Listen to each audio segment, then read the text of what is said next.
Hello everyone, जैसे आप title देख ही चुके होंगे, आज के इस वीडियो हम क्लियर करने वाले डेयरी साइंस तथा दुग्ध विज्ञान की टॉप 50 मोस्ट इंपॉर्टेंट क्वेश्चंस को। यार हाँ कि टॉप 50 मोस्ट इंपॉर्टेंट क्वेश्चंस को यहाँ पर लिया गया है और उन्हीं क्वेश्चंस को यहाँ पर हम क्लियर करेंगे जो कि हम बार बार आपसे एग्जाम में पूछे जाते हैं। इसलिए आपको कुछ नहीं करना है, वीडियो एंड तक जरूर देखना है और कुछ नहीं है, हर एक क्वेश्चन को, ठीक है, हर एक क्वेश्चन को थोड़ा सा ध्यान से समझना है क्योंकि हर एक क्वेश्चन अपनी जगह एक मोस्ट इंपॉर्टेंट रोल निभाता है। ठीक है, चलो आज की वीडियो स्टार्ट करते हैं। इससे पहले अगर चैनल को अभी तक सब्सक्राइब नहीं किया है तो ऐसे ही एग्रीकल्चर रिलेटेड डेली वीडियोस पाने के लिए और हमारे चैनल से जुड़े रहने के लिए चैनल को सब्सक्राइब जरूर कर देना और पास के बेल आइकन जरूर दबा देना, जिससे जब भी हमारे को नई वीडियो अपलोड की जाए तो वो सबसे पहले आपको प्राप्त हो। ठीक है, चलो आज की वीडियो स्टार्ट करते हैं, आज कुछ नया सीख लेते हैं।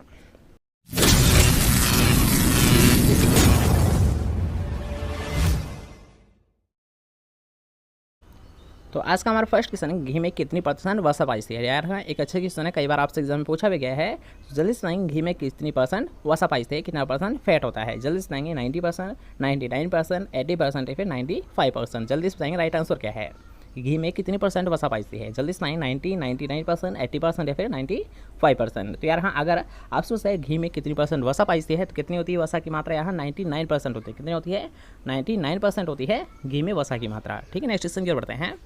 तो नेक्स्ट क्वेश्चन आपसे पूछा है कि दूध में, यार हाँ, दूध में जो पास्चुराइजेशन किया जाता है तो इस मेथड में यार हाँ कौन कौन से टेम्परेचर को रखा जाता है और कितने समय के लिए रखा जाता है। अर्थात यहाँ पास्चुराइजेशन करने के कितने तो यानी टेम्परेचर रखा जाता है। आपने पढ़ा होगा 2 मेथड होते हैं, तो उन 2 मेथडों के बारे में यहाँ पर डिस्कस किया गया है। तो जल्दी सुनाएंगे कि कौन कौन से मेथड होते हैं, अर्थात यार हाँ कितने डिग्री सेंटीग्रेड तापमान लिया जाता है और कितने समय के लिए लिया जाता है, ये आपको बताना है। जल्दी से ऑप्शन देख लीजिए, उसके अकॉर्डिंग आपको राइट आंसर बताना है कि दूध में पास्चुराइजेशन किया जाता है 70.7 डिग्री सेंटीग्रेड तापमान पर 15 सेकंड के लिए रखा जाता है, 62.8 डिग्री सेंटीग्रेड तापमान पर 30 मिनट के लिए रखा जाता है, 31.5 डिग्री सेंटीग्रेड तापमान पर 5 मिनट के लिए रखा जाता है, फिर 1 या 2 दोनों।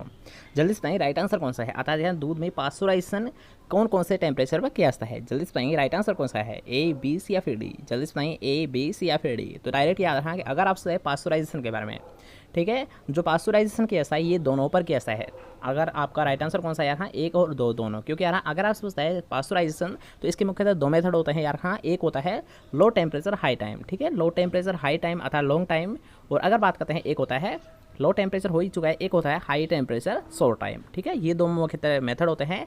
और अब बात करते हैं यार हाँ लो टेम्परेचर। लो टेम्परेचर मतलब लिया ना कि ये लिया जाता है 62.8 डिग्री सेंटीग्रेड तापमान पर 30 मिनट के लिए। अर्थात यार हाँ दूध में जो पास्चुराइजेशन किया जाता है अगर हम कर रहे हैं कम टेम्परेचर से, ठीक है, अगर हम यूज़ कर रहे हैं लो टेम्परेचर तब क्या होगा, यहाँ 62.8 डिग्री सेंटीग्रेड तापमान पर 30 मिनट के लिए दूध को रख दिया जाता है। और अगर बात करते हैं हाई टेम्परेचर के लिए तो यहाँ जब हम हाई टेम्परेचर लेते हैं तो उससे कम समय में हो जाता है, और कितने समय में यार हाँ केवल 15 सेकंड में, अर्थात 70.7 डिग्री सेंटीग्रेड तापमान पर दूध को रखने पर 15 सेकंड में ये पास्चुराइज हो जाता है। ठीक है, क्वेश्चन क्लियर है, कौन सा है आपका right answer, 4th option. Next question की ओर बढ़ते हैं। तो नेक्स्ट क्वेश्चन आप सोच रहे हैं राष्ट्रीय दुग्ध अनुसंधान संस्थान कहाँ पर स्थित है। जल्दी सुनाएंगे करनाल, बीकानेर, भोपाल या फिर दिल्ली। जल्दी सुनाएंगे कि राष्ट्रीय दूध अनुसंधान संस्थान कहाँ पर स्थित है, करनाल, बीकानेर, भोपाल या फिर दिल्ली। जल्दी सुनाएंगे नेशनल डेयरी रिसर्च इंस्टीट्यूट, ठीक है, क्या NDRI। तो जल्दी सुनाएंगे NDRI कहाँ पर स्थित, अर्थात नेशनल डेयरी रिसर्च इंस्टीट्यूट कहाँ पर स्थित है।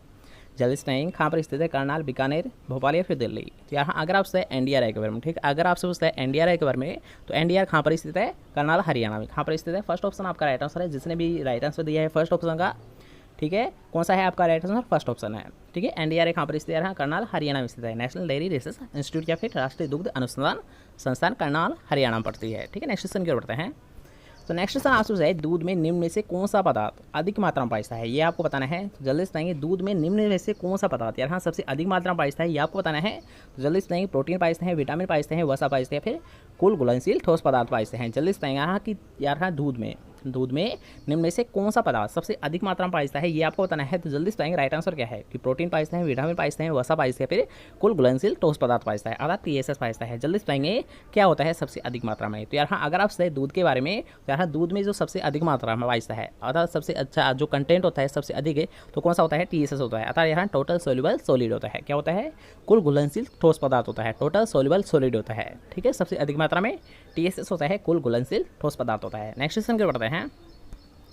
तो नेक्स्ट क्वेश्चन आपसे एक कॉमन क्वेश्चन है, जल्दी से बता दीजिए, ये क्वेश्चन आपका गलत नहीं होना चाहिए कि श्वेत क्रांति किससे उत्पादन से संबंधित है। तो जल्दी से पाएंगे दूध से, तिलहन से, मछली से या फिर खाद्यांश। जल्दी सुनाइए राइट आंसर क्या है, ए, बी, सी या फिर डी। जल्दी सुनाइए श्वेत क्रांति।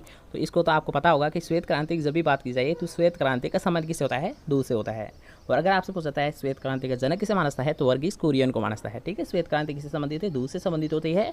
और अगर आपसे पूछता है फादर ऑफ श्वेत क्रांति अर्थात फादर ऑफ व्हाइट रेवोल्यूशन, तो व्हाइट रेवोल्यूशन की कौन थे यार, हाँ वर्गीस कुरियन। कौन थे, वर्गीस कुरियन। ठीक है, नेक्स्ट क्वेश्चन की ओर बढ़ते हैं। तो नेक्स्ट क्वेश्चन आपसे पूछा यार, हाँ खीस में होता है। ठीक है, आपसे पूछा गया खीस में, तो खीस में जल्दी से बताएंगे खीस या फिर कोलेस्ट्रम। जैसे यार हाँ खीस या कोलेस्ट्रम के नाम से जाना है, तो ये आपको बताना है खीस में क्या होता है। विटामिन होते हैं, खनिज तत्व होते हैं, प्रोटीन होती है, फिर ये सभी होते हैं। जल्दी से बताएंगे कि खीस में होता क्या है, या फिर खीस या फिर कोलेस्ट्रम में होता क्या है। विटामिन होते हैं, खनिज तत्व होते हैं, प्रोटीन होते हैं, फिर ये सभी होते हैं। जल्दी से बताइए राइट आंसर क्या है। तो यार हाँ अगर आप सोचते हैं खीस के बारे में, तो खीस में ये सभी होते हैं। ठीक है, अगर आपसे पूछा जाता है खीस में, तो यार हाँ खीस में खनिज भी होते हैं, विटामिन लवण भी होते हैं, और यार हाँ प्रोटीन भी होते हैं। अर्थात क्या है आपका राइट आंसर फोर्थ ऑप्शन, क्योंकि यार अगर आप सोचते हैं खीस या कोलेस्ट्रम में, तो ये सभी पाइजते हैं, विटामिन पाइजते हैं, खनिज तत्व भी पाइजते हैं, प्रोटीन पाइजते हैं, फिर ये सभी पाइजते हैं। ठीक है, यानी राइट आंसर कौन सा है, फोर्थ ऑप्शन, ये सभी पाइजते हैं। नेक्स्ट क्वेश्चन की ओर बढ़ते हैं। तो नेक्स्ट क्वेश्चन आपसे शायद दुग्ध उद्योग में प्रयोग लाए जाने वाले जो बर्तन है। ठीक है, दुग्ध उद्योग में अर्थात मान लीजिए दूध निकालने के लिए हम किस बर्तन का प्रयोग करते हैं, ये आपसे पूछा रहा है। तो जल्दी से पाएंगे कि यार हाँ दूध, ठीक है, दूध से संबंधित जितने भी जो प्रोडक्ट लिए हैं उनके लिए बर्तनों का कौन से बर्तनों का, ठीक है, कौन सी प्रकार के बर्तनों का प्रयोग करते हैं, यही आपसे पूछा गया है। तो जल्दी से राइट आंसर क्या है, कि तांबे के बर्तन लिए जाते हैं, पीतल के बर्तन लिए जाते हैं, स्टेनलेस स्टील के बर्तन लिए जाते हैं, या फिर जस्ते के बर्तन लिए जाते हैं। जल्दी से बताएंगे कि दुग्ध उद्योग में, ठीक है, दुग्ध उद्योग में प्रयोग लाए जाने वाले बर्तन होने चाहिए, बात तांबे के होने चाहिए, पीतल के होने चाहिए, स्टेनलेस स्टील के होने चाहिए, फिर जस्ते के होने चाहिए। जल्दी से राइट आंसर क्या है। तो यहाँ अगर आप चाहे दुग्ध उद्योग में, तो यहाँ दुग्ध उद्योग में मुख्यतः यहाँ स्टेनलेस स्टील के जिसके लिए हैं यार हाँ, अगर आप चाहे बर्तन, तो यहाँ बर्तन जो जितने भी होते हैं वो किसके होने चाहिए, स्टेनलेस स्टील के होने चाहिए। किसके होते हैं यार हाँ, स्टेनलेस स्टील के होने चाहिए। नेक्स्ट क्वेश्चन की ओर बढ़ते हैं। तो नेक्स्ट क्वेश्चन आपसे है निम्न में से वसा का सर्वाधिक प्रतिशत होता है। ठीक है, यहाँ पर आपसे बताना है वसा का सबसे ज़्यादा प्रतिशत किसमें पाइजता है। तो जल्दी से पहले ऑप्शन देख लीजिए, उसके अकॉर्डिंग राइट आंसर बताइए कि दूध में सबसे ज़्यादा फैट पाइजती है, दही में पाइजती है, मक्खन में होता है, फिर क्रीम होता है। जल्दी से यहाँ वसा की मात्रा, ठीक है, वसा की मात्रा सबसे ज़्यादा किसमें होती है, दूध में होती है, दही में होती है, मक्खन में होती है, फिर क्रीम में होती है। जल्दी से आएंगे दूध में, निम्न में से कि वसा की सर्वाधिक मात्रा किसमें होती है, दूध में, दही में, मक्खन में, फिर क्रीम में। तो यहाँ अगर आप सोचते हैं वसा के बारे में, फैट कंटेंट के बारे में, तो फैट कंटेंट सबसे ज़्यादा किसमें पाइजता है, मक्खन में पाइजता है। किसमें होता है यार हाँ, मक्खन में होता है। कौन सा राइट आंसर है, थर्ड ऑप्शन। नेक्स्ट क्वेश्चन की ओर बढ़ते हैं। तो नेक्स्ट क्वेश्चन आपसे बताइए दूध में औसतन कितने % लैक्टोज होती है। यहाँ पर आपसे पूछा गया ना लैक्टोज के बारे में। तो जल्दी से बताएंगे कि लैक्टोज सबसे ज़्यादा किसमें पाइजती है, या फिर लैक्टोज का जो प्रतिशत होता है दूध में ये कितना होता है। जल्दी से बताएंगे 2.5% होता है, 3.5% होता है, 4.5% होता है, फिर 5.5% होता है। जल्दी से बताएंगे दूध में औसतन जो लैक्टोज है इसकी मात्रा कितनी होती है, ये कितने % पाइजता है। जल्दी से बताएंगे कि लैक्टोज की मात्रा क्या होती है, 2.5%, 3.5%, 4.5% या फिर 5.5%। जल्दी से बताएंगे राइट आंसर क्या है, लैक्टोज की मात्रा कितनी होती है। तो यहाँ अगर आप सोचते हैं लैक्टोज के बारे में, तो लैक्टोज की मात्रा कितनी होती है, 4.5% होती है, अर्थात 4.5% होती है। कितनी होती है यार, अगर आपसे दूध में औसतन, तो यहाँ दूध में जो एवरेज होती है लैक्टोज की मात्रा ये कितनी होती है, 4.5% होती है। ठीक है, नेक्स्ट क्वेश्चन की ओर बढ़ते हैं। तो नेक्स्ट क्वेश्चन आपसे पूछे यहाँ सर्वाधिक प्रोटीन किस में पाइजता है। पहले आप ऑप्शन को देख लीजिए, उसके अकॉर्डिंग आपको राइट आंसर बताना है। तो यार हाँ सर्वाधिक से ज़्यादा जो प्रोटीन होती है, सबसे ज़्यादा जो प्रोटीन कंटेंट पाइजता है ये किस में देखने को मिलता है, किस में देखने को मिलता है, दूध में देखने को मिलता है, दही में देखने को मिलता है, फिर घी में देखने को मिलता है। जल्दी से बताएंगे कि सर्वाधिक प्रोटीन कंटेंट सबसे ज़्यादा किस में पाइजता है, किस में पाइजता है, दूध में पाइजता है, दही में पाइजता है, फिर घी में पाइजता है। जल्दी से बताएंगे राइट आंसर क्या है। पहले ऑप्शन देख लीजिए, खीस में, दूध में, दही में, फिर घी में। जल्दी सुनाएंगे कि सबसे ज़्यादा यहाँ प्रोटीन किस में पाइजती है। तो किस में होती है यार, अगर आपसे पूछा जाता है सर्वाधिक ज़्यादा प्रोटीन, तो ये पाइजते हैं खीस में। किस में होती है यार, हाँ खीस में होती है। फर्स्ट ऑप्शन आपका राइट आंसर है कि यार हाँ सबसे ज़्यादा प्रोटीन किस में पाइजती है, खीस में पाइजती है। और अब यहाँ पर एक क्वेश्चन आपके लिए छोड़ा जा रहा है, तो यार हाँ खीस में कितनी % प्रोटीन होती है। ठीक है, अगर आपसे पूछ सकता है खीस में कितनी % प्रोटीन होती है, तो ये आपको कमेंट करना है, डायरेक्ट कमेंट करना है। ठीक है, डायरेक्ट कमेंट कर देना कि प्रोटीन कितनी होती है, इसका आपको राइट आंसर बताना है। ओके, नेक्स्ट क्वेश्चन के बढ़ते हैं। तो नेक्स्ट क्वेश्चन आपसे पूछा है भारत में कुल दुग्ध उत्पादन में, यार हाँ भारत में कुल दुग्ध उत्पादन में सर्वाधिक योगदान किसका है। गाय का होता है, भैंस का होता है, भेड़ का होता है, फिर बकरी का होता है। यार हाँ यहाँ पर आपसे पूछा है सबसे ज़्यादा यानी कौन सा पशु योगदान दिवाता है दुग्ध उत्पादन में। यहाँ कुल टोटल जो मिल्क प्रोडक्शन है, तो उसमें सबसे ज़्यादा योगदान किसके द्वारा दिया जाता है, ये आपको बताना है। जल्दी से बताएंगे गाय, भैंस, भेड़ या फिर बकरी। जल्दी से बताएंगे गाय, भैंस, भेड़ या बकरी। जल्दी से बताएंगे राइट आंसर कौन सा है, तो यहाँ अगर आपसे पूछता है गाय, ठीक है, यानी अगर आपसे पूछता है भारत में कुल दुग्ध उत्पादन में सर्वाधिक योगदान, तो किसका होता है यहाँ? सबसे जो ज़्यादा जो महत्वपूर्ण रोल निभाता है ये होता है यहाँ भैंस का होता है। किसका होता है? भैंस का होता है। और अगर आपसे पूछता है कितना % योगदान, तो यहाँ 52%, ठीक है। जितना भी जो टोटल मिल्क प्रोडक्शन लिया जाता है उसका यहाँ 52%, ठीक है। 52% हिस्सा किसका होता है? भैंस का ही होता है। कितना होता है यहाँ? 52% हिस्सा किसका होता है? भैंस का होता है टोटल मिल्क प्रोडक्शन में, ठीक है। क्वेश्चन क्लियर हुआ? टोटल जो मिल्क प्रोडक्शन था इंडिया का उसमें यहाँ 52% यहाँ योगदान किसके द्वारा निभाता है? भैंस के द्वारा निभाता है, ठीक है। नेक्स्ट क्वेश्चन की ओर बढ़ते हैं। तो नेक्स्ट क्वेश्चन आपसे पूछा गया यहाँ कि भारत में प्रति व्यक्ति प्रतिदिन दूध उपलब्ध होता है, अर्थात यहाँ जो मिल्क अवेलेबिलिटी होती है, ठीक है, प्रति व्यक्ति का अकॉर्डिंग आपको बतानी है मिल्क अवेलेबिलिटी कितनी होती है भारत में। तो जल्दी से बताएंगे 180 ग्राम होती है, 394 ग्राम होती है, 290 ग्राम होती है, फिर 222 ग्राम होती है। जल्दी से बताएंगे कि क्या हो आपका राइट आंसर कि भारत में प्रति व्यक्ति प्रतिदिन दूध की उपलब्धता क्या होती है, मिल्क प्रोडक्टिविटी यानी जो मिल्क अवेलेबिलिटी कितनी होती है। जल्दी से बताएंगे कि मिल्क अवेलेबिलिटी कितनी होती है प्रति व्यक्ति प्रतिदिन। 180 ग्राम, 394 ग्राम, 290 ग्राम या फिर 222 ग्राम। जल्दी से बताएंगे राइट आंसर क्या है। तो यहाँ अगर आप सोचते हैं भारत में प्रति व्यक्ति प्रतिदिन दूध की उपलब्धता तो ये कितनी होती है? ये होती है 394 ग्राम, ठीक है। अगर बात करते हैं लेटेस्ट डाटा के अकॉर्डिंग, तो लेटेस्ट जो डाटा है उसके अकॉर्डिंग राइट आंसर कौन सा है? हम प्रति व्यक्ति प्रतिदिन दूध की अवेलेबिलिटी कितनी है? 394 ग्राम। कितनी होती है? 394 ग्राम होती है, ठीक है। करंट डाटा के अकॉर्डिंग ये राइट आंसर है। तो यार हाँ कि अगर आप प्रति व्यक्ति प्रतिदिन दूध उपलब्धता तो कितनी होती है? 394 ग्राम होती है, ठीक है। नेक्स्ट क्वेश्चन की बढ़ते हैं। तो नेक्स्ट क्वेश्चन आपसे बताइए दूध में औसतन वसा रहित ठोस पदार्थ, वसा रहित ठोस पदार्थ मान लीजिए वो जो SNF होता है, ठीक है। क्या होता है? वसा रहित ठोस पदार्थ, जिससे यार SNF के नाम से जानता है। किस नाम से जानता है यार? SNF मतलब सॉलिड नोट फैट। क्या होता है? Solid note fat. ये आपको पता है तो जल्दी से पाएंगे कि यार दूध में औसतन वसा रहित ठोस पदार्थ होते हैं, कितने % होती है ये आपको बताना है। तो जल्दी से पाएंगे SNF की मात्रा कितनी होती है। जल्दी से पाएंगे 2.5%, 3.5%, 4.5% या फिर 8.5%। जल्दी से पाएंगे कि दूध में औसतन वसा रहित ठोस पदार्थ कितने % होते हैं? 2.5%, 3.5%, 4.5% या फिर 8.5%। जल्दी से पाएंगे राइट आंसर क्या है। पहले ऑप्शन देख लीजिए, उसके अकॉर्डिंग राइट आंसर बताना है कि 2.5%, 3.5%, 4.5% या फिर 8.5%। जल्दी से बताएंगे कि दूध में औसतन वसा रहित ठोस पदार्थ कितना होता है, SNF कितना होता है। तो यार हाँ अगर आप वसा रहित ठोस पदार्थ तो कितना होता है यार? हाँ सॉलिड नोट फैट ये होता है 8.5%। कौन सा है आपका राइट आंसर? 8.5% पाइस्ता है। दूध में SNF की मात्रा कितनी होती है? 8.5% होती है, ठीक है। नेक्स्ट क्वेश्चन की ओर बढ़ते हैं। तो नेक्स्ट क्वेश्चन आपसे पूछा है राजस्थान में, यार हाँ राजस्थान में तरल दूध का सर्वाधिक उपयोग किसमें किया जाता है? ये आपसे पूछना है यार हाँ कि ये आपसे पूछा गया है क्वेश्चन में, थोड़ा सा ध्यान से समझा करो क्वेश्चन को। इसमें आपसे पूछा गया है कि राजस्थान में तरल दूध का, ठीक है, तरल दूध का सर्वाधिक उपयोग किसमें किया जाता है। ये आपको बताना है कि तरल दूध है तो इसका सर्वाधिक उपयोग कहाँ पर किया जाता है? दही बनाने में किया जाता है, घी बनाने में किया जाता है, पनीर बनाने में किया जाता है, फिर क्रीम बनाने में किया जाता है। जल्दी बताइए राइट आंसर क्या है। ऑप्शन देख लीजिए, उसके कारण राइट आंसर बताइए कि राजस्थान में तरल दूध का सर्वाधिक उपयोग कहाँ पर लिया जाता है या फिर किस में लिया जाता है। जल्दी बताइए राइट आंसर क्या है। तो यहाँ अगर आपसे तरल दूध का सर्वाधिक उपयोग, तो सर्वाधिक जो उपयोग किया जाता है, ठीक है, सबसे ज़्यादा जो यूज़ किया जाता है इसका किया जाता है घी बनाने में। किस में किया जाता है? घी बनाने में किया जाता है। ओके नेक्स्ट क्वेश्चन की ओर बढ़ते हैं। तो नेक्स्ट क्वेश्चन आपसे है दुग्ध उत्पादन में क्रांतिकारी योजना। अब यार हाँ ये भी एक मोस्ट इंपॉर्टेंट क्वेश्चन है, कई बार आपसे एग्जाम पूछा गया है कि क्रांतिकारी योजना, ठीक है, दूध उत्पादन में जो क्रांतिकारी योजना थी वो कौन सी योजना है ये आपको बताना है। ऑपरेशन फ्लड थी, ऑपरेशन वाइट थी, नीली क्रांति थी, फिर ऑपरेशन मिल्क थी। जल्दी से पाएंगे कि राइट आंसर क्या है कि यार हाँ कौन सी क्रांतिकारी अवस्था चलाई गई थी दूध उत्पादन को बढ़ावा देने के लिए। जल्दी से पाएंगे कि कौन सी है वो क्रांतिकारी योजना। जल्दी से पाएंगे ऑपरेशन फ्लड होती है, ऑपरेशन वाइट होती है, नीली क्रांति होती है, फिर ऑपरेशन मिल्क होती है। जल्दी से पाएंगे राइट आंसर क्या है। जल्दी से बताइए। तो यार अगर आपसे दूध उत्पादन में क्रांतिकारी योजना तो कौन सी थी यार? ऑपरेशन फ्लड थी, जिसकी शुरुआत अगर आपसे पूछा जाता है शुरुआत तो इसकी शुरुआत की गई थी 1970 में। एक और बार देख लीजिए, अगर आपसे यार दूध उत्पादन को बढ़ावा देने के लिए कौन सी योजना चलाई गई थी तो किसे चलाया गया था? ऑपरेशन फ्लड योजना को चलाया गया था। और अगर बात करते हैं इसकी शुरुआत कब की गई थी ऑपरेशन फ्लड की, तो इसकी शुरुआत की गई थी 1970 में। कब की गई थी? 1970 में की गई थी, ठीक है। नेक्स्ट क्वेश्चन की ओर बढ़ते हैं। उससे पहले अगर आपको वीडियो पसंद आ रही है तो वीडियो कर दीजिए एक लाइक। अगर चैनल को अभी तक सब्सक्राइब नहीं किया तो चैनल को सब्सक्राइब जरूर कर देना और पास के बेल आइकन जरूर दबा देना, जिससे जब भी हमारे को नई वीडियो अपलोड की जाए तो सबसे पहले आपको प्राप्त हो, ठीक है। चलो नेक्स्ट क्वेश्चन की ओर बढ़ते हैं। तो नेक्स्ट क्वेश्चन आपसे पूछा है दूध की शर्करा क्या होती है, ठीक है। दूध की शर्करा कौन सी है ये आपको बताना है। फ्रक्टोज होती है, लैक्टोज होती है, ग्लूकोज होती है, फिर गैलेक्टोज होती है। जल्दी से पाएंगे कि दूध की शर्करा कौन सी होती है?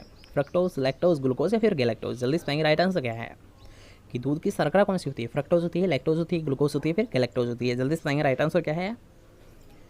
तो यहाँ अगर आपसे दूध की शर्करा तो कौन सी होती है, एक कॉमन क्वेश्चन है और एक मोस्ट इंपॉर्टेंट क्वेश्चन भी है, कई बार आपसे एग्जाम में पूछा गया है। तो यहाँ अगर आपसे दूध की शर्करा तो कौन सी होती है, लैक्टोज शर्करा होती है। कौन सी होती है, लैक्टोज। ठीक है, नेक्स्ट क्वेश्चन की उठते हैं। तो नेक्स्ट क्वेश्चन आपसे दूध में सबसे अधिक मात्रा में, दूध में सबसे अधिक मात्रा में कौन सा कंटेंट पाइस्ता है, कौन सा पोषक तत्व पाइस्ता है, ये आपको बताना है। जल्दी से बताएंगे पोषक तत्व पाइस्ता है फिर विटामिन पाइस्ता है। सबसे पहले तो ये पता होना चाहिए कि विटामिन पाइस्ते हैं फिर पोषक तत्व पाइस्ता है। तो जल्दी से राइट आंसर कौन सा होगा कि दूध में सबसे अधिक मात्रा में क्या पाइस्ता है, कैल्शियम पाइस्ता है, विटामिन डी पाइस्ता है, फास्फोरस पाइस्ता है, फिर विटामिन बी पाइस्ता है। जल्दी से सबसे अधिक मात्रा में कौन सा कंटेंट पाइस्ता है, calcium, vitamin D, phosphorus, vitamin B. जल्दी से राइट आंसर क्या है। तो यहाँ अगर आपसे दूध में सबसे अधिक मात्रा में, तो सबसे अधिक मात्रा में पाइस्ता है कैल्शियम। ठीक है, क्या पाइस्ता है, कैल्शियम पाइस्ता है। और अगर बात करते हैं कैल्शियम से कम, तो यहाँ कैल्शियम से कम होता है फास्फोरस की मात्रा। ठीक है, फास्फोरस और कैल्शियम में अगर आप कंफ्यूज होते हो तो डायरेक्ट आपको याद रखना है यार कैल्शियम सबसे अधिक मात्रा में पाइस्ता है, उसके बाद में यहाँ फास्फोरस आ रहा है। ठीक है, सबसे पहले स्थान पर कौन है, कैल्शियम है, सबसे अधिक मात्रा में पाइस्ता है कैल्शियम, उसके बाद में होता है फास्फोरस। ठीक है, क्वेश्चन क्लियर हुआ। नेक्स्ट क्वेश्चन की ओर बढ़ते हैं। तो नेक्स्ट क्वेश्चन आपसे है दूध में, यहाँ दूध में औसतन जो लैक्टिक अम्ल होता है, क्या पूछा गया है यहाँ पर आपसे पूछा है लैक्टिक अम्ल के बारे में। तो लैक्टिक अम्ल कितना होता है ये आपको बताना है। जल्दी से बताएंगे 0.2%, 1.2%, 0.5% या फिर 0.14% या फिर 0.01%। जल्दी से बताएंगे कि राइट आंसर क्या है कि दूध में औसतन लैक्टिक अम्ल कितना होता है, लैक्टिक अम्ल कितना होता है। जल्दी से बताएंगे 1.2%, 0.5%, 0.14% या फिर 0.01%। जल्दी से बताएंगे राइट आंसर क्या है कि लैक्टिक अम्ल कितना पाइस्ता है, 1.2%, 0.5%, 0.14% या फिर 0.05%। जल्दी से राइट आंसर क्या है। तो यहाँ अगर आपसे लैक्टिक अम्ल के बारे में, तो लैक्टिक अम्ल कितना होता है, 0.14% होता है। कितना होता है यहाँ राइट आंसर कौन सा है, थर्ड ऑप्शन। क्योंकि अगर आपसे लैक्टिक अम्ल के बारे में, तो लैक्टिक अम्ल कितना होता है, 0.14% होता है। कितना होता है, 0.14% होता है। ठीक है, नेक्स्ट क्वेश्चन की ओर बढ़ते हैं। तो नेक्स्ट क्वेश्चन आपसे पूछा है क्रीम का आपेक्षिक घनत्व क्या होता है। बताते हैं वसा का जो आपेक्षिक घनत्व होता है ये आपसे पूछा गया। जल्दी से बताएंगे, मोस्ट इंपॉर्टेंट क्वेश्चन है, कई बार आपसे एग्जाम में पूछा गया है। तो जल्दी से बताएंगे यहाँ क्रीम का आपेक्षिक घनत्व कितना होता है, 0.56% होता है, 0.93% होता है, 1.032% होता है, फिर 1.00% होता है। जल्दी से बताएंगे राइट आंसर क्या है कि क्रीम का आपेक्षिक घनत्व कितना होता है। पहले आप ऑप्शन देख लीजिए, उसके अकॉर्डिंग आपको राइट आंसर होता है। जल्दी से बताएंगे क्रीम का आपेक्षिक घनत्व कितना होता है, 0.56% होता है, 0.93% होता है, 1.032% होता है, फिर 1.00% होता है। जल्दी से बताएंगे राइट आंसर क्या है कि क्रीम में आपेक्षिक घनत्व कितना होता है, क्रीम का आपेक्षिक घनत्व कितना होता है। जल्दी से बताएंगे रिलेटिव डेंसिटी कितनी होती है, रिलेटिव डेंसिटी कितनी होती है क्रीम की। तो यहाँ अगर आपसे क्रीम का अपेक्षिक घनत्व रिलेटिव डेंसिटी के बारे में, तो कितनी होती है, 0.93% होती है। कितनी होती है, 0.93% होती है। सेकंड ऑप्शन राइट आंसर है कि अगर आपसे क्रीम का अपेक्षिक घनत्व, एक वेरी वेरी इंपॉर्टेंट क्वेश्चन है, इसका आपको विशेष ध्यान रखना है कि अगर आपसे क्रीम का अपेक्षिक घनत्व तो कितना होता है, 0.93% होता है। कितना होता है, 0.93% होता है। ठीक है, नेक्स्ट क्वेश्चन बढ़ता है। तो नेक्स्ट आपसे पूछा है भारत में सबसे अधिक दूध उत्पादन कहाँ पर लिया जाता है, अर्थात किस स्टेट के द्वारा यहाँ सबसे ज़्यादा जो मिल्क प्रोडक्शन लिया जाता है ये आपको पता है। जल्दी से बताएं भारत में सबसे अधिक दूध उत्पादन कहाँ पर लिया जाता है, राजस्थान में लिया जाता है, पंजाब में लिया जाता है, हरियाणा में लिया जाता है, फिर उत्तर प्रदेश में लिया जाता है। जल्दी से बताएंगे, एक मोस्ट कॉमन क्वेश्चन है, एक मोस्ट इंपॉर्टेंट क्वेश्चन भी है। तो जल्दी से बताएंगे राजस्थान में सबसे अधिक दूध उत्पादन किस राज्य में लिया जाता है, किस स्टेट में लिया जाता है, राजस्थान में, पंजाब में, हरियाणा, फिर उत्तर प्रदेश में। जल्दी से बताएंगे राइट आंसर क्या है कि सबसे अधिक ज़्यादा यानी सबसे अधिक जो मिल्क प्रोडक्शन लिया जाता है किस स्टेट में लिया जाता है। जल्दी से बताएंगे राइट आंसर क्या है, राजस्थान में लिया जाता है, पंजाब में लिया जाता है, हरियाणा में लिया जाता है, फिर उत्तर प्रदेश में लिया जाता है। जल्दी से बताएंगे राइट आंसर क्या है। तो यहाँ अगर आपसे भारत में सबसे अधिक मिल्क प्रोडक्शन, तो यार सबसे जो अधिक दूध उत्पादन लिया जाता है ये लिया जाता है उत्तर प्रदेश में। कहाँ पर लिया जाता है यार, हाँ अगर आपसे पूछता है मिल्क प्रोडक्शन तो सबसे ज़्यादा लिया जाता है उत्तर प्रदेश में। ठीक है, नेक्स्ट क्वेश्चन की ओर बढ़ते हैं। तो नेक्स्ट क्वेश्चन आपसे है कोप परीक्षण। यार हाँ ये भी एक अच्छा क्वेश्चन बनता है।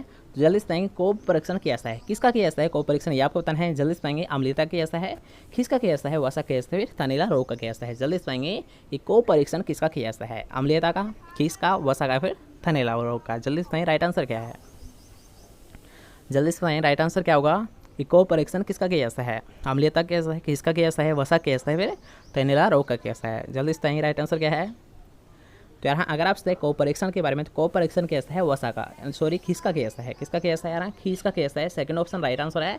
क्योंकि यार अगर आपसे कोप के बारे में, तो कोप पर जो टेस्ट कैसा है, कोप जो परीक्षण कैसा है ये कैसा है, खीस का, किसका कैसा है यार, कोलेस्ट्रॉल में खीस का कैसा है। ठीक है, नेक्स्ट क्वेश्चन को बढ़ते हैं। तो नेक्स्ट क्वेश्चन आपसे बताया ताज़ी दूध का पीएच कितना होता है। इस क्वेश्चन को हमने कई बार क्लियर कर लिया है। तो जल्दी से पाएंगे राइट आंसर क्या है कि ताज़ी दूध होता है। ठीक है, ताज़ी दूध होता है तो इसका पीएच मान कितना होता है ये आपको बताना है। जल्दी से पाएंगे 6.7% होता है, 6% होता है, सॉरी ताज़े दूध का पीएच कितना होता है, पीएच पूछा गया है यहाँ पर, तो जल्दी से बताएंगे पीएच कितना होता है। 6.7 होता है, 6% होता है, 7 होता है, फिर 7.6% होता है। जल्दी से बताएंगे कि ताज़े दूध का, ठीक है, ताज़े दूध का पीएच कितना होता है ये आपको बताना है। 6.7 होता है, 6 होता है, 7 होता है, फिर 7.6 होता है। जल्दी से बताएंगे राइट आंसर क्या है। तो यहाँ अगर आप बताए ताज़े दूध के बारे में, तो ताज़े दूध का जो पीएच होता है, ये पीएच कितना होता है इसका, यहाँ 6.7 होता है। फर्स्ट ऑप्शन आपका राइट आंसर है, क्योंकि यहाँ अगर आप बताए ताज़े मिल्क के बारे में, तो ताज़े दूध का जो पीएच होता है ये कितना होता है, 6.7 होता है। ठीक है, नेक्स्ट क्वेश्चन की ओर बढ़ते हैं। तो नेक्स्ट क्वेश्चन आपसे पूछा है कि दूध में अम्लता परीक्षण के लिए क्या काम में लिया जाता है। दूध में अम्लता परीक्षण के लिए क्या काम में लिया जाता है ये आपको बताना है। तो जल्दी से बताएंगे सोडियम क्लोराइड को लिया जाता है, सोडियम हाइड्रोक्साइड को लिया जाता है, फिर सोडियम बाइकार्बोनेट को लिया जाता है, फिर इनमें से कोई नहीं। ठीक है, चौथा ऑप्शन आपका क्या है कि इनमें से कोई नहीं। तो जल्दी से बताएंगे अम्लता परीक्षण किसके द्वारा लिया जाता है, या फिर क्यों, यानी अम्लता परीक्षण करने के लिए किसको काम में लिया जाता है। सोडियम क्लोराइड को लिया जाता है, सोडियम हाइड्रोक्साइड को लिया जाता है, सोडियम बाइकार्बोनेट को लिया जाता है, फिर इनमें से कोई नहीं। जल्दी से बताएंगे राइट आंसर क्या है कि दूध में अम्लता परीक्षण के लिए क्या काम में लिया जाता है। Sodium chloride, sodium hydroxide, sodium bicarbonate, फिर इनमें से कोई नहीं। तो यहाँ अगर आपसे पूछता है अम्लता परीक्षण, तो अम्लीय परीक्षण, जो अम्लता परीक्षण किया जाता है, तो इसके लिए यहाँ सोडियम हाइड्रोक्साइड का प्रयोग करता है। किसका प्रयोग करता है, सोडियम हाइड्रोक्साइड का प्रयोग करता है। ठीक है, नेक्स्ट क्वेश्चन की ओर बढ़ते हैं। तो नेक्स्ट क्वेश्चन आपसे पूछा गया है कि शुद्ध दूध में, अब यहाँ थोड़ा सा ध्यान से समझना इस क्वेश्चन को, कि इसमें आपसे पूछा है शुद्ध दूध में, ठीक है, शुद्ध दूध में पानी मिलाने से आपेक्षिक घनत्व घट जाता है, बढ़ जाता है, पहले घटता है फिर बढ़ जाता है, पहले बढ़ता है फिर घट जाता है। जल्दी से राइट आंसर क्या है कि शुद्ध दूध में अगर मान लीजिए आप पानी मिला रहे हो, तो उससे आपेक्षिक घनत्व पर क्या प्रभाव पड़ता है, यही आपसे पूछा गया है। तो जल्दी से बताएंगे आपेक्षिक घनत्व घट जाता है, बढ़ जाता है, पहले बढ़ता है फिर घट जाता है, फिर पहले घट जाता है फिर बढ़ जाता है। जल्दी से राइट आंसर क्या है, पहले ऑप्शंस देख लीजिए और सही क्वेश्चन को समझिए कि शुद्ध दूध में पानी मिलाने से, शुद्ध दूध में पानी मिलाने से आपेक्षिक घनत्व पर क्या प्रभाव पड़ता है। आपेक्षिक घनत्व बढ़ जाता है, घट जाता है, पहले बढ़ता है फिर घट जाता है, या फिर पहले घटता है फिर बढ़ जाता है। जल्दी से राइट आंसर क्या है। तो यहाँ अगर आपसे बताए यानी पानी मिला दिया जाता है, ठीक है, अगर आपसे शुद्ध दूध में अगर पानी मिला देते हैं, तो इससे आपेक्षिक घनत्व पर क्या प्रभाव पड़ता है। तो जो आपेक्षिक घनत्व होता है, ठीक है, जो आपेक्षिक घनत्व होता है, रिलेटिव डेंसिटी होती है, तो ये क्या होती है, इस पर इंक्रीज होती है अर्थात बढ़ जाती है। क्या होता है, अगर आपसे पूछता है शुद्ध दूध में पानी मिला दिया जाता है, तब यहाँ आपेक्षिक घनत्व पर क्या प्रभाव पड़ता है, तो आपेक्षिक घनत्व यहाँ बढ़ जाता है, इंक्रीज हो जाता है। कौन सा है राइट आंसर, सेकंड ऑप्शन। यहाँ अगर आपसे पूछता है आपेक्षिक घनत्व, तो यह क्या होता है, यहाँ बढ़ जाता है। क्या होता है, ये बढ़ जाता है। ठीक है, नेक्स्ट क्वेश्चन क्या बढ़ते हैं। तो नेक्स्ट क्वेश्चन आपसे है वसा परीक्षण किस सिद्धांत पर कार्य करता है। ठीक है, यहाँ पर आपको पूछा गया प्रिंसिपल के बारे में। तो जल्दी से बताइए वसा परीक्षण किस सिद्धांत पर किया जाता है, केंद्रीय बल पर, पलवन सिद्धांत पर, अपकेंद्रीय बल सिद्धांत पर, फिर दोलन के सिद्धांत पर। जल्दी से बताइए राइट आंसर क्या है कि वसा परीक्षण किस सिद्धांत पर किया जाता है, केंद्रीय बल पर, पलवन सिद्धांत पर, अपकेंद्रीय बल सिद्धांत पर, फिर दोलन के सिद्धांत पर। जल्दी से बताइए राइट आंसर क्या है। तो यहाँ अगर आपसे पूछता है वसा परीक्षण का सिद्धांत, तो यहाँ कौन से सिद्धांत पर कार्य करता है, किस प्रिंसिपल पर कार्य करता है वसा परीक्षण, तो ये करता है अपकेंद्रीय बल सिद्धांत पर। कौन से करता है, यहाँ जो सेंट्रीफ्यूजल सिद्धांत होता है, तो इसी पर। अर्थात दोबारा से देख लीजिए कि वसा परीक्षण किस सिद्धांत पर कार्य करता है, अपकेंद्रीय बल सिद्धांत पर करता है। किस पर करता है, अपकेंद्रीय बल सिद्धांत पर कार्य करता है। ठीक है, नेक्स्ट क्वेश्चन की ओर बढ़ते हैं।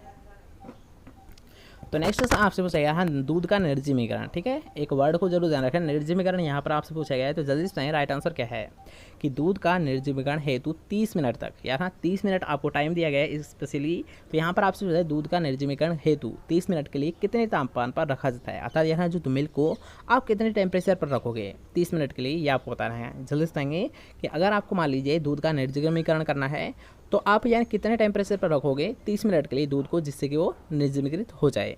जल्दी से पाएंगे ऑप्शंस पहले आप देख लीजिए। 62.8 डिग्री सेंटीग्रेड तापमान पर, 98.3 डिग्री सेंटीग्रेड तापमान पर, 112.2 डिग्री सेंटीग्रेड तापमान पर, फिर 145 डिग्री सेंटीग्रेड तापमान पर। जल्दी से राइट आंसर क्या है कि आप दूध को 30 मिनट तक कितने टेम्परेचर पर रखोगे जिससे कि दूध निर्जमीकृत हो जाए। 62 डिग्री सेंटीग्रेड तापमान पर, 98 डिग्री सेंटीग्रेड तापमान पर, 112 डिग्री सेंटीग्रेड तापमान पर, फिर 145 डिग्री सेंटीग्रेड तापमान पर। जल्दी से राइट आंसर क्या है। तो यहाँ अगर आप स्टरलाइज यानी निर्जमीकरण के बारे में, तो निर्जमीकरण यहाँ 30 मिनट में करना है। तो 30 मिनट के लिए यहाँ जो टेम्परेचर रखा जाता है ये रिक्वायर्ड होता है 112 डिग्री सेंटीग्रेड तापमान। ठीक है, 112.2 डिग्री सेंटीग्रेड तापमान पर अगर दूध को 30 मिनट के लिए रखा जाता है, तो उससे क्या होता है, दूध निर्जमीकृत हो जाता है, दूध निर्जमीकृत हो जाता है। ठीक है, 112 डिग्री सेंटीग्रेड तापमान पर 30 मिनट के लिए। ठीक है, नेक्स्ट क्वेश्चन की ओर बढ़ते हैं। तो नेक्स्ट क्वेश्चन आपसे बताइए दूध को 4 डिग्री सेंटीग्रेड तापमान पर, ठीक है, दूध को 4 डिग्री सेंटीग्रेड तापमान तक ठंडा करने को क्या बोला जाता है, ठीक है। यहाँ पर आपको पूछा गया है कि अगर मान लीजिए दूध को आप 4 डिग्री सेंटीग्रेड तापमान तक ठंडा कर रहे हो तो उस क्रिया को किस नाम से जाना जाता है। पहले आप ऑप्शन देख लीजिए, उसके अकॉर्डिंग आपको राइट आंसर बताना है कि पाश्चुरीकरण बोला जाता है, निर्जीकरण बोला जाता है, भंडारण बोला जाता है, फिर अवशीतन बोला जाता है। जल्दी से राइट आंसर क्या है कि दूध को अगर 4 डिग्री सेंटीग्रेड तापमान पर रख दिया जाता है तो इसे किस नाम से जाना जाता है, ये आपको बताना है। तो जल्दी से राइट आंसर क्या है कि पाश्चुरीकरण के नाम से, निर्जलीकरण के नाम से, भंडारण के नाम से, फिर अवशीतन के नाम से। जल्दी से राइट आंसर क्या है। तो यहाँ अगर आप सही दूध को 4 डिग्री सेंटीग्रेड तापमान पर ठंडा किया जाता है तो इसे बोला जाता है अवशीतन। जैसे नाम से शुरू हो रहा है यहाँ ठंडा करने को, तो ठंडा से संबंधित आपको पता होगा वर्ड क्या होता है, अवशीतन होता है। ठंडा से संबंधित होता है एक वर्ड क्या होता है, अवशीतन होता है। अतः अगर आप सोचते हैं दूध को 4 डिग्री सेंटीग्रेड तापमान पर ठंडा कर दिया जाता है तो इसे बोला जाता है अवशीतन। किस नाम से जाना है, अवशीतन के नाम से जाना है, ठीक है। नेक्स्ट क्वेश्चन क्या बढ़ता है यार, हाँ ये एक मोस्ट इंपॉर्टेंट क्वेश्चन है तो इसको आपको जरूर ध्यान रखना है। तो यहाँ पर आपसे पूछा गया है प्लास्टिक क्रीम में वसा की मात्रा कितनी होती है, ठीक है, परसेंटेज में यहाँ पर पूछा गया है। तो जल्दी से प्लास्टिक क्रीम में जो वसा होती है इसकी मात्रा कितनी होती है। 18 से 25% होती है, 25 से 45% होती है, 45 से 60% होती है, 60 से 80% होती है। जल्दी से बताएंगे राइट आंसर क्या है कि प्लास्टिक क्रीम में, ठीक है, प्लास्टिक क्रीम के बारे में यहाँ पर आपसे पूछा गया है। तो जल्दी से बताएंगे प्लास्टिक क्रीम में वसा की मात्रा कितनी होती है। 18 से 25 होती है, 25 से 45 होती है, 45 से 60 होती है, फिर 60 से 80 होती है। जल्दी से बताएंगे राइट आंसर क्या है। तो सबसे पहले आपको ये पता होना चाहिए कि जो क्रीम है इसको यार हाँ 3 भागों में डिवाइड किया गया है, 3 है क्या 4 भागों में डिवाइड किया गया है, ठीक है। कौन कौन सी थी यार हाँ, एक होती है पतली क्रीम, ठीक है, थोड़ा सा ध्यान समझना, एक होती है पतली क्रीम, एक होती है मध्यम क्रीम, एक होती है गाढ़ी क्रीम और चौथी होती है प्लास्टिक क्रीम, ठीक है। 3 यानी 4 होती है जो क्रीम की प्रकार है, ये 4 प्रकार होते हैं। सबसे पहला होता है पतली, फिर होती है मध्य, फिर होती है गाढ़ी और उसके बाद में होती है प्लास्टिक। तो जल्दी से यार हाँ कि प्लास्टिक, तो प्लास्टिक क्रीम में यहाँ पर आप पूछेगा वसा की मात्रा। तो सबसे पहले देख लीजिए कि अगर आप सतह पतली क्रीम के बारे में, ठीक है, अगर आप सतह पतली क्रीम में वसा की मात्रा तो पतली में होती है 15 से 25, ठीक है, वर्ड को जरूर ध्यान रखना। सॉरी 15 से 25 नहीं होती बल्कि 18 से 25 होती है, ठीक है। इसके अकॉर्डिंग आप समझ लीजिए कि अगर आप यार हाँ पतली क्रीम में वसा की मात्रा, तो पतली क्रीम में वसा की मात्रा कितनी होती है 18 से 25% होती है।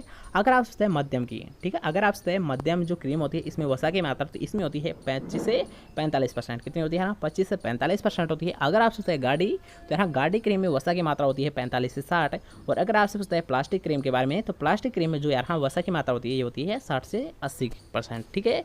एक और बात देख लीजिए कि अगर आपसे तैयार हाँ पतली क्रीम, ठीक है, पतली क्रीम में जो मात्रा होती है वसा की ये कितनी होती है 18 से 25 होती है। अगर बात करते हैं मध्य की, तो मध्य में कितनी होती है 25 से 45 होती है। अगर बात करते हैं गाढ़ी क्रीम की, तो गाढ़ी क्रीम में कितनी होती है 45 से 60 होती है। और अगर आपसे प्लास्टिक के बारे में, तो प्लास्टिक क्रीम में कितनी होती है 60 से 80% होती है। अतः राइट आंसर कौन सा यार, अगर आपसे प्लास्टिक क्रीम के बारे में, तो प्लास्टिक क्रीम में जो वसा की मात्रा होती है होती है 60 से 80%। कितनी होती है 60 से 80% होती है, ठीक है। क्वेश्चन की जगह नेक्स्ट क्वेश्चन के बढ़ते हैं।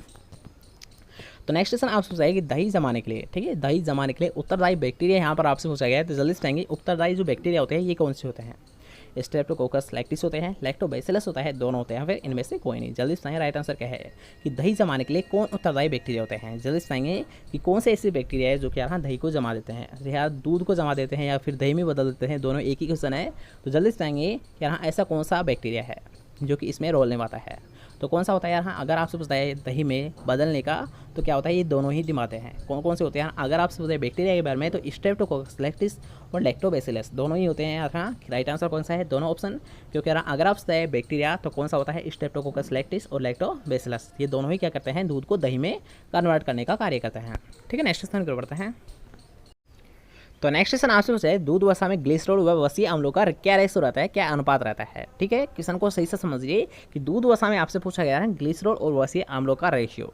तो जल्दी से बताएंगे ग्लिसरॉल और वसीय अम्ल कितने रेशियो में पाइजते हैं, किस अनुपात में पाइजते हैं। 1:3 में पाइजते हैं, 3:1 में पाइजते हैं, 2:1 में होते हैं, फिर 1:2 में होते हैं। जल्दी से बताएंगे ग्लिसरॉल और वसीय अम्लों का क्या रेशियो रहता है, क्या अनुपात रहता है। 1:3, 3:1, 2:1, 1:2। तो यहाँ अगर आप सही ग्लिसरॉल और वसीय अम्लों के बारे में, तो इसका क्या राइट आंसर है यहाँ फर्स्ट ऑप्शन। अतः यहाँ ग्लिसरॉल और वसीय अम्ल यहाँ 1:3 के रेशियो में पाइजते हैं। किस अनुपात में पाइजते हैं, 1:3 के रेशियो में पाइजते हैं, ठीक है। नेक्स्ट क्वेश्चन करते हैं। तो नेक्स्ट क्वेश्चन आपसे पूछा है दूध के प्रोटीन, यार हाँ दूध के प्रोटीन जो कि यार हाँ बर्तनों की सतह पर चिपक जाती है, ठीक है, कि दूध की वह प्रोटीन जो कि यार बर्तनों की सतह पर चिपक जाती है उसे किस नाम से जाना है? मिल्क स्टोन के नाम से, मिल्क फैट के नाम से, मिल्क कैसिन के नाम से, फिर मिल्क आयरन के नाम से। जल्दी सुनाएंगे कि दूध के प्रोटीन जो है हम बर्तनों की सतह पर चिपक जाती है, ये चिपकने की जो मात्रा होती है इसके किस नाम से जाना है? मिल्क स्टोन के नाम से, मिल्क फैट के नाम से, मिल्क कैसिन के नाम से, फिर मिल्क आयरन के नाम से। जल्दी बताएंगे राइट आंसर कौन सा है? एक वेरी इंपॉर्टेंट क्वेश्चन है, कई बार आपसे एग्जाम पूछा गया है। तो यहाँ अगर आप सही दूध की प्रोटीन जो कि यहाँ बर्तनों की सतह पर चिपक जाती है तो वो कौन सी होती है? मिल्क स्टोन होती है। कौन सी होती है? यहाँ मिल्क स्टोन होती है, जिसे हटाने के लिए आपको पता होगा कि अम्लीय और क्षारीय धावकों का प्रयोग कैसा है। ठीक है, नेक्स्ट क्वेश्चन की ओर बढ़ते हैं। तो नेक्स्ट आपसे दूधशाला में बर्तनों को धोने के लिए ज़्यादातर कौन से शोधन का प्रयोग किया जाता है? ठीक है, कौन से शोधन काम में लेते हैं ये आपसे पूछा गया है। तो ये क्वेश्चन शायद हमने पहले गलत कर दिया था। तो यार हाँ अगर आपसे सबसे अधिक, ठीक है, सबसे ज़्यादा जो यूज़ किया जाता है कौन सा शोधन काम में लिया जाता है, तो कौन सा लिया जाता है? यार हाँ ये लिया जाता है क्षारीय शोधक। ठीक है, कौन सा लिया जाता है? अगर आपसे बर्तनों को धोने के लिए यार हाँ सबसे जो ज़्यादा लिया जाता है वो कौन सा शोधन लिया जाता है? क्षारीय शोधक का प्रयोग कैसा है। और वैसे तो यार हाँ अम्लीय का भी लिया जाता है। अगर आपसे अम्लीय के बारे में, तो अम्लीय का हमने एग्जाम्पल भी बताया था आपको कि अम्लीय धावकों की अगर बात की जाए तो फॉस्फोरिक अम्ल, जैसे कि फॉस्फोरिक अम्ल। और अगर बात की जाए क्षारीय धावक की तो क्षारीय शोधक कौन सा होते हैं? यार हाँ NaOH। इसका एग्जाम्पल भी आप मान सकते हो सोडियम हाइड्रोक्साइड। कौन सा होते हैं? यार हाँ कि यहाँ पर आपसे पूछा गया है दुग्धशाला में बर्तनों को धोने के लिए ज़्यादातर कौन से शोधन काम में लेते हैं, तो कौन से लेते हैं? क्षारीय शोधकों को काम में लेते हैं। अब बात करते हैं यार अम्लीय शोधक में तो क्या लेते हैं और क्षारीय शोधक में क्या लेते हैं। इनके एग्जाम्पल की अगर बात करते हैं तो यार अम्लीय जो शोधक होते हैं इनमें काम लिया जाता है ज़्यादातर तो फॉस्फोरिक अम्ल को। अगर बात करते हैं क्षारीय शोधकों में, तो क्षारीय शोधकों में जो सबसे ज़्यादा अप्लाई किया जाता है, सबसे ज़्यादा यूज़ लिया जाता है वो कौन सा होता है? सोडियम हाइड्रोक्साइड होता है। ठीक है, क्वेश्चन क्लियर हुआ? नेक्स्ट क्वेश्चन की बढ़ते हैं। तो नेक्स्ट क्वेश्चन आपसे पूछा है शोधक का कौन सा गुण दूध कण हटाता है, अर्थात यहाँ दूध हट क्यों जाता है, इसका कौन सा वह गुण होता है जो कि यहाँ शोधकों के द्वारा हटा दिया जाता है? आर्द्रक गुण होता है, विलोष्टनकारी गुण होता है, पाइसीकरण गुण होता है, फिर घोलक गुण होता है। जल्दी बताएंगे कि शोधक का कौन सा गुण दूध को हटा दिया जाता है या फिर दूध कणों को हटा दिया जाता है? कौन सा गुण होता है वो? जल्दी बताएंगे। आर्द्रक गुण होता है, विलोष्टनकारी गुण होता है, पाइसीकरण गुण होता है, फिर घोलक गुण होता है। कौन सा होता है? जल्दी बताएंगे राइट आंसर क्या है? तो यहाँ अगर आपसे शोधक का, ठीक है, शोधक का कौन सा गुण, तो यार हाँ शोधक का जो होता है विलोष्टनकारी। कौन सा गुण होता है? यार हाँ विलोष्टनकारी जो गुण होता है यही क्या करता है? दूध कणों को हटाने का कार्य करता है। ठीक है, शोधक का कौन सा गुण? यार हाँ विलोष्टनकारी गुण के द्वारा यार हाँ दूध कणों को हटा दिया जाता है। कौन सा गुण? विलोष्टनकारी गुण। ठीक है, नेक्स्ट क्वेश्चन की ओर बढ़ते हैं। तो नेक्स्ट क्वेश्चन आपसे निम्न में से कौन सा क्षारीय शोधक है, तो इसका भाई हमने एग्जाम्पल बताया था तो जल्दी से बताएंगे इसका राइट आंसर क्या है। कि क्षारीय शोधक के रूप में किसका प्रयोग कैसा है? कास्टिक सोडा का, ग्लूकोनिक एसिड का, टेट्रा फॉस्फेट का, फिर सल्फोनिक एल्कोहल का। जल्दी से बताएंगे राइट आंसर क्या है। कि क्षारीय शोधक के रूप में किसको काम में लिया जाता है? कास्टिक सोडा को, ग्लूकोनिक एसिड को, टेट्रा फॉस्फेट को, या फिर सल्फोनिक एल्कोहल को। जल्दी से बताएं राइट आंसर क्या है। तो यहाँ अगर आपसे पूछते हैं क्षारीय शोधक, तो यहाँ क्षारीय शोधक के रूप में लिया जाता है कास्टिक सोडा को। और कास्टिक सोडा क्या होता है? यार NaOH को ही कास्टिक सोडा के नाम से जानता है। किसके नाम से जानता है? यार जो NaOH होता है तो इसी को यार कास्टिक सोडा के नाम से जानता है, अर्थात सोडियम हाइड्रोक्साइड। क्या होता है? सोडियम हाइड्रोक्साइड को यहाँ कास्टिक सोडा के नाम से जानता है। और अगर आपसे कास्टिक पोटास, तो यहाँ कास्टिक जो पोटास होता है, ठीक है, दोनों में थोड़ा सा डिफरेंस है।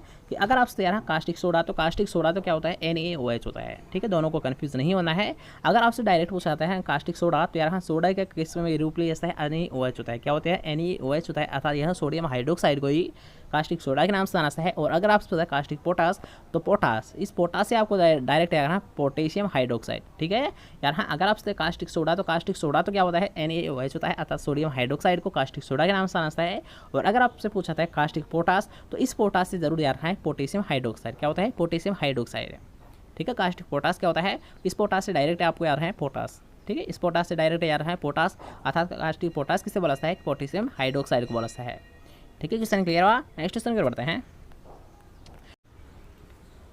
तो नेक्स्ट क्वेश्चन आपसे पूछा जाएगा राजस्थान में प्रति व्यक्ति दूध की उपलब्धता क्या होती है। ठीक है, यहाँ पर आपसे पूछा राजस्थान के लिए, तो राजस्थान के लिए कितनी होती है प्रति व्यक्ति दूध की उपलब्धता, ये आपको बताना है। जल्दी से बताएंगे। 250 ग्राम होती है, 539 ग्राम होती है, 450 ग्राम होती है, फिर 870 ग्राम होती है। जल्दी से बताएं राइट आंसर क्या है। कि राजस्थान में प्रति व्यक्ति दूध की उपलब्धता क्या होती है? 250 ग्राम होती है, 539 ग्राम होती है, 450 ग्राम होती है, फिर 870 ग्राम होती है। जल्दी से बताएं राइट आंसर क्या है। तो यहाँ अगर आप राजस्थान के लिए, तो राजस्थान में कितनी होती है? यहाँ प्रति व्यक्ति प्रतिदिन दूध की उपलब्धता ये होती है 870 ग्राम। कितनी होती है? 870 ग्राम होती है। ठीक है, नेक्स्ट क्वेश्चन में बढ़ते हैं। तो नेक्स्ट क्वेश्चन आपसे पूछा गया है कि दूध का आपेक्षिक घनत्व अर्थात यहाँ जो दूध की जो रिलेटिव डेंसिटी है इसको किसके द्वारा मेजर किया जाता है, किसके द्वारा ज्ञात किया जाता है। जल्दी से बताएंगे लैक्टोमीटर के द्वारा, हाइड्रोमीटर के द्वारा, टेंसियोमीटर के द्वारा, फिर सोलोमीटर के द्वारा। जल्दी से बताएंगे राइट आंसर क्या है कि दूध का आपेक्षिक घनत्व किससे ज्ञात किया जाता है, लैक्टोमीटर से, हाइड्रोमीटर से, टेंसियोमीटर से, फिर सोलोमीटर से। जल्दी से बताएंगे राइट आंसर क्या है। तो यहाँ अगर आप सुधाए दूध का आपेक्षिक घनत्व तो रिलेटिव डेंसिटी, तो यहाँ रिलेटिव डेंसिटी को ज्ञात किया जाता है लैक्टोमीटर से। किससे ज्ञात किया जाता है, यहाँ लैक्टोमीटर से किया जाता है। और अगर आप सुधाए लैक्टोमीटर की रीडिंग्स, तो यहाँ लैक्टोमीटर की जो रीडिंग्स होती है इससे भी मोस्ट इंपॉर्टेंट क्वेश्चन बनता है। तो यहाँ अगर आप सुधाए लैक्टोमीटर की रीडिंग्स, तो लैक्टोमीटर की जो रीडिंग्स है ये होती है 0 से 40। कितनी होती है ना, 0 से 40 होती है। कितनी होती है, 0 से 40 होती है। ठीक है, नेक्स्ट क्वेश्चन बढ़ते हैं। तो नेक्स्ट क्वेश्चन आपसे पूछा है दूध की एक कार्बोहाइड्रेट को कहते हैं। यार यहाँ कार्बोहाइड्रेट को किस नाम से जाना जाता है ये आपसे पूछा है। तो जल्दी से बताएंगे दूध की एक कार्बोहाइड्रेट को क्या कहते हैं, माल्टोज, फ्रक्टोज, सुक्रोज या फिर लैक्टोज। जल्दी से बताएंगे कि कार्बोहाइड्रेट को किस नाम से जाना जाता है, माल्टोज के नाम से, फ्रक्टोज के नाम से, सुक्रोज के नाम से, फिर लैक्टोज के नाम से। जल्दी से बताएंगे राइट आंसर क्या है कि दूध की एक कार्बोहाइड्रेट को किस नाम से जाना जाता है या फिर क्या कहते हैं, माल्टोज, फ्रक्टोज, सुक्रोज या फिर लैक्टोज। तो यहाँ अगर आप सोचते हैं कार्बोहाइड्रेट के बारे में, तो दूध की जो कार्बोहाइड्रेट होती है, ठीक है, दूध की जो कार्बोहाइड्रेट होती है तो इसे लैक्टोज के नाम से जाना जाता है। किस नाम से जाना जाता है, लैक्टोज के नाम से। ठीक है, नेक्स्ट क्वेश्चन में बढ़ते हैं। तो नेक्स्ट क्वेश्चन आपसे पूछा है दही जमने के लिए उपयुक्त तापमान कितना होता है। यार है उपयुक्त टेम्परेचर कितना रिक्वायरमेंट होता है ये आपसे पूछा है। तो जल्दी बताएंगे कि दही जमने के लिए उपयुक्त तापमान कितना होता है, आवश्यक कितना होता है। 15 डिग्री सेंटीग्रेड तापमान, 21 डिग्री सेंटीग्रेड तापमान, 35 डिग्री सेंटीग्रेड तापमान, फिर 52 डिग्री सेंटीग्रेड तापमान। जल्दी बताएंगे राइट आंसर क्या है कि दही जमने के लिए उपयुक्त तापमान कितना रिक्वायरमेंट होता है, ऑप्टिमम टेम्परेचर कितना रिक्वायरमेंट होता है ये आपको बताना है। तो जल्दी बताएंगे कितना होता है, 15 डिग्री सेंटीग्रेड तापमान, 21 डिग्री सेंटीग्रेड तापमान, 35 डिग्री सेंटीग्रेड तापमान, फिर 52 डिग्री सेंटीग्रेड तापमान। तो यहाँ अगर आप दही जमने के लिए, ठीक है, किसके लिए, दही जमने के लिए, तो यहाँ इसके लिए जो ऑप्टिमम टेम्परेचर होता है, ऑप्टिमम टेम्परेचर होता है ये होता है 21 डिग्री सेंटीग्रेड तापमान। कितना होता है, 21 डिग्री सेंटीग्रेड तापमान, और 22 भी आपको देखने को मिल सकता है। ठीक है, दोनों ही राइट आंसर है कि अगर आपको देखने को मिलता है दही जमने के लिए उपयुक्त टेम्परेचर तो कितना होता है 21 से 22 डिग्री सेंटीग्रेड तापमान। कितना होता है, 21 से 22 डिग्री सेंटीग्रेड तापमान रिक्वायर्ड होता है। ठीक है, नेक्स्ट क्वेश्चन को बढ़ते हैं। तो नेक्स्ट क्वेश्चन आपसे पूछा दूध में अम्लता परीक्षण किसके द्वारा किया जाता है। तो जल्दी से ये क्वेश्चन हमने अभी सोल्व किया था, तो ये क्वेश्चन आपका गलत नहीं होना चाहिए। जल्दी से दूध में अम्लता परीक्षण किसके द्वारा किया जाता है, NaOH के द्वारा, H2SO4 के द्वारा, KOH के द्वारा, फिर लैक्टोमीटर के द्वारा। जल्दी से राइट आंसर क्या है कि दूध में अम्लता परीक्षण किसके द्वारा किया जाता है, NaOH के द्वारा, H2SO4 के द्वारा, KOH के द्वारा, फिर लैक्टोमीटर के द्वारा। जल्दी से राइट आंसर क्या है। तो यार हाँ अम्लीयता पर जो परीक्षण है ये कैसा है, सोडियम हाइड्रोक्साइड के द्वारा। किसके द्वारा कैसा है, फर्स्ट ऑप्शन आपका राइट आंसर है। क्योंकि यार अगर आप अम्लीयता परीक्षण, तो अम्लीयता जो परीक्षण है ये कैसा है, सोडियम हाइड्रोक्साइड के द्वारा, फिर कास्टिक सोडा के नाम से। ठीक है, इसे किस नाम से जाना जाता था, अभी हमने सोल्व किया था कि सोडियम हाइड्रोक्साइड को यार कास्टिक सोडा के नाम से जाना जाता है। और अगर आपसे पूछा था पोटेशियम हाइड्रोक्साइड, इससे बोला जाता है कास्टिक पोटास। ठीक है, तो अब यार हाँ कि अगर आपसे पूछते हैं अम्लीयता परीक्षण, तो अम्लीय परीक्षण के लिए किसका काम लिया जाता है, सोडियम हाइड्रोक्साइड का, फिर कास्टिक सोडा को काम लिया जाता है। ठीक है, नेक्स्ट क्वेश्चन बढ़ते हैं। तो नेक्स्ट क्वेश्चन आपसे बताइए ब्यूटायरोमीटर क्या काम आता है, ब्यूटायरोमीटर क्या काम आता है ये आपको पूछना है। तो जल्दी से पाएंगे राइट आंसर क्या है कि अम्लता परीक्षण किसके लिए किया जाता है, सॉरी ब्यूटायरोमीटर क्या काम आता है, अम्लता परीक्षण के लिए, आपेक्षिक घनत्व के लिए, वसा परीक्षण के लिए, फिर दूध में मिलावट ज्ञात करने के लिए। जल्दी से पाएंगे ब्यूटायरोमीटर क्या काम आता है, ब्यूटायरोमीटर का क्या यूज़ होता है ये आपसे पूछा गया है। तो जल्दी से पाइए राइट आंसर क्या होगा, first option, second option, third option, फिर फोर्थ ऑप्शन। जल्दी से पाइए राइट आंसर क्या है। तो आपने पढ़ा हुआ है ना, अगर आप सोचते हैं ब्यूटायरोमीटर के बारे में, तो ब्यूटायरोमीटर क्या काम आता है, वसा परीक्षण के लिए। किसके लिए किया जाता है यार, वो फैट की कंटेंट की जो जांच करने के लिए ब्यूटायरोमीटर का प्रयोग किया जाता है। ब्यूटायरोमीटर मतलब फैट कंटेंट की मात्रा को मेजर करने के लिए ब्यूटायरोमीटर का प्रयोग किया जाता है। ठीक है, नेक्स्ट क्वेश्चन के बढ़ते हैं। तो नेक्स्ट क्वेश्चन आपसे पूछता है निम्न में से जटिल धावक कौन सा है। ठीक है, इस वर्ड को जरूर ध्यान रखना है, जटिल धावक यहाँ पर आपसे पूछा गया है। तो जल्दी से पाएंगे ये जटिल धावक कौन सा होता है, कास्टिक सोडा होता है, साइट्रिक एसिड होता है, टेट्राफॉस्फाइड होता है, फिर सल्फ्यूरिक अम्ल होता है। जल्दी से पाएंगे निम्न में से जटिल धावक, निम्न में से जटिल धावक कौन सा होता है, कास्टिक सोडा होता है, साइट्रिक अम्ल होता है, टेट्राफॉस्फाइड होता है, फिर सल्फ्यूरिक अम्ल होता है। जल्दी से पाएंगे राइट आंसर क्या है। तो यहाँ अगर आप जटिल धावक के बारे में, तो जटिल धावक, ठीक है, जटिल धावक कौन सा होता है, टेट्राफॉस्फेट होता है। राइट आंसर कौन सा है यहाँ, टेट्राफॉस्फेट क्या होता है, एक जटिल धावक होता है। क्या होता है, जटिल धावक होता है। ठीक है, नेक्स्ट क्वेश्चन बढ़ते हैं। तो नेक्स्ट क्वेश्चन आपसे पूछा है दूध में औसत कार्बोहाइड्रेट कितनी होती है। जैसे हमने अभी बात की थी कि यार हाँ कार्बोहाइड्रेट को किस नाम से जाना जाता है, लैक्टोज के नाम से। तो जल्दी से बताएंगे लैक्टोज कितनी होती है। जल्दी से बताएंगे राइट आंसर क्या है, यार हाँ दूध में जो लैक्टोज होती है या फिर कार्बोहाइड्रेट होती है कितनी होती है। जल्दी से बताएंगे 2.5%, 3.5%, 4.5%, फिर 5.5%। जल्दी से बताएंगे राइट आंसर क्या है। तो यहाँ अगर आपसे दूध में औसत कार्बोहाइड्रेट, तो यहाँ औसत जो कार्बोहाइड्रेट होती है, ठीक है, औसत जो कार्बोहाइड्रेट होती है ये कितनी होती है, 4.5% होती है। कितनी होती है, 4.5% होती है। ठीक है, नेक्स्ट क्वेश्चन की बढ़ते हैं। तो नेक्स्ट क्वेश्चन आपसे पूछा है बछड़े को सामान्यतः खीस की मात्रा दी जाती है। बछड़े को सामान्यतः खीस की मात्रा दी जाती है, तो जल्दी से पाएंगे कि राइट आंसर क्या है। कि बाहर का 1.5% दिया जाता है, बाहर का 1/10% दिया जाता है, कि बाहर का 1/15% दिया जाता है, फिर बाहर का 1/20% दिया जाता है। जल्दी से पाएंगे राइट आंसर क्या है। कि बछड़े को सामान्यतः खीस की मात्रा कितनी पिलानी चाहिए, या फिर खीस की मात्रा कितनी दी जाती है। यहाँ एक अच्छा क्वेश्चन बनता है ये भी। तो जल्दी से पाएंगे कि यहाँ अगर आपसे ये क्वेश्चन आपसे पूछा जाता है कि बछड़े को कितनी मात्रा खीस की पिलानी चाहिए, जल्दी से पाएंगे कि बाहर का 1/5%, बाहर का 1/10%, बाहर का 1/15% या फिर बाहर का 1/20%। तो यहाँ अगर आपसे पूछा है बछड़े का सामान्यतः है, तो यहाँ जो खीस की मात्रा दी जाती है, जो कोलेस्ट्रॉल की मात्रा दी जाती है, ये दी जाती है बाहर के 1/10%। कितनी दी जाती है यहाँ, कि जो बछड़े का जो वेट है उसका यहाँ 1 से 10 भाग, ठीक है, कितना दिया जाता है, 1 से 10 भाग दिया जाता है। कितना दिया जाता है, 1 से 10 भाग। राइट आंसर कौन सा है, सेकंड ऑप्शन, क्योंकि यहाँ अगर आपसे खीस की मात्रा तो ये है बाहर का 1/10%। ठीक है, नेक्स्ट क्वेश्चन की बढ़ते हैं। तो नेक्स्ट क्वेश्चन आपसे है दूध उत्पादन की सबसे बड़ी योजना है। ठीक है, दूध उत्पादन की सबसे बड़ी योजना कौन सी है ये आपको बताना है। तो जल्दी से बताएंगे दूध उत्पादन की सबसे बड़ी योजना कौन सी है। Operation flood, operation milk, Gopal योजना, फिर सफ़ेद मिल्क। जल्दी से बताएंगे राइट आंसर क्या है। कि दुग्ध उत्पादन की सबसे बड़ी योजना कौन सी होती है। ऑपरेशन फ्लड होती है, ऑपरेशन मिल्क होती है, गोपाल योजना होती है, फिर सफ़ेद क्रांति होती है। तो जैसा कि हमने अभी सोल्व किया था कि दुग्ध उत्पादन को सबसे अधिक जो बढ़ावा दिया गया था ये दिया गया था ऑपरेशन फ्लड के द्वारा। किसके द्वारा दिया गया था यहाँ, ऑपरेशन फ्लड योजना के द्वारा सबसे अधिक बढ़ावा दिया गया था। और अगर आप सोचते हैं ऑपरेशन फ्लड की शुरुआत कब की गई थी, तो ऑपरेशन फ्लड की शुरुआत की गई थी 1970 में। नेक्स्ट क्वेश्चन की ओर बढ़ते हैं। तो नेक्स्ट क्वेश्चन आपसे पूछा गया है रखना कि भारत में दुग्ध उत्पादन कितना होता है। ठीक है, भारत में दुग्ध उत्पादन कितना होता है यहाँ पर पूछा गया है। जल्दी से आएंगे 100 million ton, 132 million ton, 165 million ton या फिर 195 मिलियन टन। ठीक है, यहाँ पर आपको सन भी दे रखी है कि 2019 से 20 के मध्य आपको बताना है कि भारत में जो मिल्क प्रोडक्शन है, ठीक है, दूध उत्पादन है, ये कितना ले जाता है। 100 million ton, 132 million ton, 162 million ton या फिर 195 मिलियन टन। जल्दी से आएंगे राइट आंसर क्या है। तो यहाँ अगर आप सकते हैं भारत में दुग्ध उत्पादन, तो दुग्ध उत्पादन जो यहाँ मिल्क प्रोडक्शन है ये कितना ले जाता है, 195 मिलियन टन ले जाता है। कितना ले जाता है, 195 मिलियन टन ले जाता है। ठीक है, नेक्स्ट क्वेश्चन की बढ़ते हैं। तो नेक्स्ट क्वेश्चन आपसे पूछा है हंसा परीक्षण कैसा है। हंसा परीक्षण किसके लिए कैसा है, पहले आप ऑप्शंस देख लीजिए, उसके अकॉर्डिंग आपको राइट आंसर बताना है। एक अच्छा क्वेश्चन है, कई बार आपसे एग्जाम में पूछा भी गया है। तो जल्दी से हंसा परीक्षण किसके लिए कैसा है। गाय के दूध में भैंस के दूध की मात्रा को ज्ञात करने के लिए, दूध में आलू की मात्रा ज्ञात करने के लिए, दूध में दूषित पदार्थों की मात्रा ज्ञात करने के लिए, फिर इनमें से कोई नहीं। जल्दी से हंसा परीक्षण क्यों किया ऐसा है। हंसा परीक्षण क्योंकि ऐसा है, गाय के दूध में भैंस के दूध की मात्रा ज्ञात करने के लिए, दूध में आलू की मात्रा ज्ञात करने के लिए, दूध में दूषित पदार्थों की मात्रा ज्ञात करने के लिए, फिर इनमें से कोई नहीं। जल्दी से बताएंगे राइट आंसर क्या है।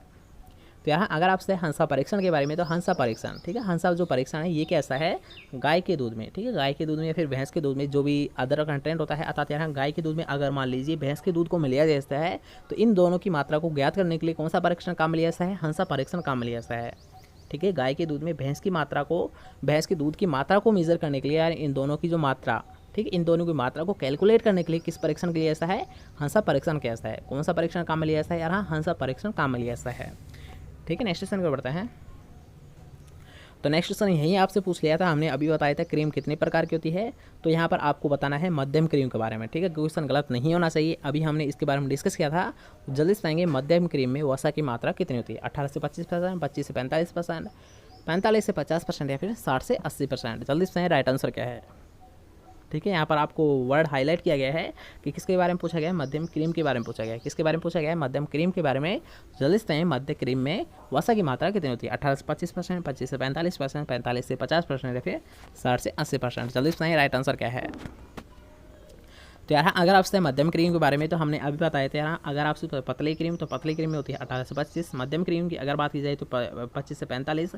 अगर बात की जाए गाड़ी की, तो गाड़ी में कितनी होती है, 45 से 50%। और अगर आपसे पूछता है प्लास्टिक क्रीम, तो यार हम प्लास्टिक क्रीम में कितनी होती है, वसा 60 से 80% होती है। अर्थात यहाँ पर आपसे क्वेश्चन पूछा है मध्यम क्रीम के बारे में, तो राइट आंसर कौन सा है, सेकंड ऑप्शन। अर्थात यहाँ मध्यम क्रीम में कितनी पाई थी है, वसा की मात्रा 25 से 45% पाई है। ठीक है, क्वेश्चन क्लियर। नेक्स्ट क्वेश्चन के बढ़ते हैं। तो नेक्स्ट क्वेश्चन में यही आपसे पूछ लिया कि प्लास्टिक क्रीम में तो कितनी पाइस थी यार, हाँ 60 से 80% कितनी होती है। अभी हमने बताया प्लास्टिक क्रीम में जो वसा की मात्रा ये कितनी होती है, 60 से 80% होती है। ठीक है, नेक्स्ट क्वेश्चन की ओर बढ़ते हैं, जो कि आज का हमारा लास्ट क्वेश्चन है कि ऑपरेशन फ्लड की शुरुआत कब की गई। ऑपरेशन फ्लड की शुरुआत कब की गई?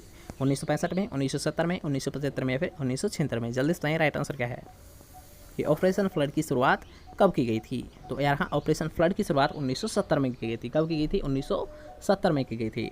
ठीक है, और अगर बात की जाए हाँ ऑपरेशन फ्लड का जो फादर, या फिर आपसे पूछा है यानी वाइट रिवोल्यूशन। ठीक है, अगर आपसे पूछता है वाइट रिवोल्यूशन या फिर आपसे पूछता है ऑपरेशन फ्लड, तो इन दोनों को ही किसके द्वारा चलाया गया था? वर्गीस कुरियन के द्वारा ही चलाया गया था। ठीक है, अगर आपसे पूछता है वाइट रिवोल्यूशन का फादर या फिर आपसे पूछता है ऑपरेशन फ्लड का फादर, तो इन दोनों का फादर किसे बोला जाता है? वर्गीस कुरियन को ही बोला जाता है। किसे बोला जाता है? वर्गीस कुरियन को ही बोला जाता है। तो आज का बस नहीं, कैसा लगा आज का वीडियो कमेंट करके जरूर बताएं। अगर आपको वीडियो पसंद आया तो वीडियो कर दीजिए एक लाइक, इस वीडियो कर दीजिए अपने दोस्तों के साथ ज़्यादा से ज़्यादा शेयर, और चैनल को अभी तक सब्सक्राइब नहीं किया है चैनल को लीजिए सब्सक्राइब।